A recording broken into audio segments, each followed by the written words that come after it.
I was recently reading a McKinsey study from 2019 that found just 20% of executives believe their organizations excel at decision making. And that same study suggested those that do receive, on average, a 20% higher return on their investments. That's why this next set of Leaders Kitbag episodes is focused on your individual ability to make better decisions and that of your team and potentially entire organization. Hey, I'm Ben Morton. I'm a leadership trainer, executive coach, and keynote speaker. And everything I do is built on the core belief that our job as a leader is to support, develop, and look after the people we've got the privilege and responsibility to lead so that they can deliver the results we're accountable for. So, to today's content and your individual ability to make great decisions. The first thing to understand is that in any given day, we have got a limited amount of cognitive bandwidth or mental firepower. What this means in practice is that the more decisions we make during the day, the less effective we become at making them. It's called decision fatigue or ego depletion. One study involving nurses found that the longer they went without taking a break, the less effective their decisions were and the more expensive the clinical decisions were. Fascinating, right? So, how do we go about using this new knowledge? Well, I've got 4 practical tips that you can take away and employ right now. Number 1, the first tip is to reduce the number of decisions that you make in any given day. Mark Zuckerberg, Matilda Karl, Barack Obama, to name just a few, are all famous for wearing exactly the same or very similar outfits each day. Why?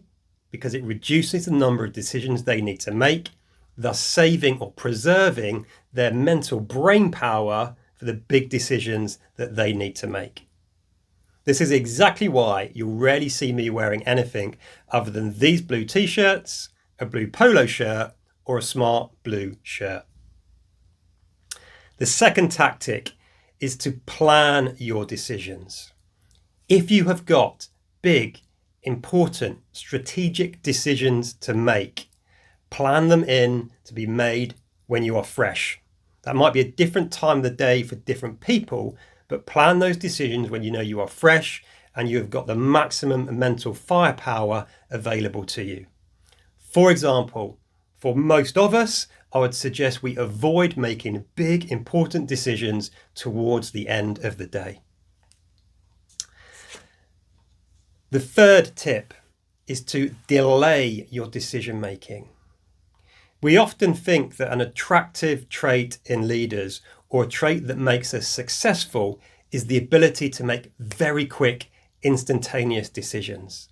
That's not necessarily the case. Our job as a leader is to make effective decisions, and quick decisions are rarely effective. So, if you've got an important decision to make and you know your mental reserves are somewhat depleted, then delay the decision. There's a lot of truth in the adage, if you've got a problem, sleep on it. Sleeping on a decision, delaying a decision, allows your default mode network, a different brain region, to process that challenge unconsciously for you. I've spoken about that in a previous episode of the Leaders Kitbag. Finally, the fourth tip I've got for you around your individual ability to make great decisions is to delegate. Delegate as many decisions as you possibly can. The ones that don't need your expertise, experience, or your approval, get those off of your plate and allow other people to make those decisions. You can do this using process or tools like the decision tree that Susan Scott talks about in her brilliant book, Fierce Conversations. So there you have it, 4 practical tools to help you make much better, more effective decisions.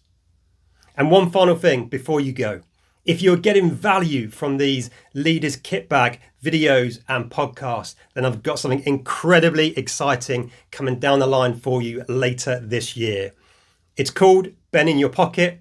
It's my AI clone that will give you instant access to my 20 plus years of experience, expertise, knowledge, and insights at your fingertips and at the touch of a button.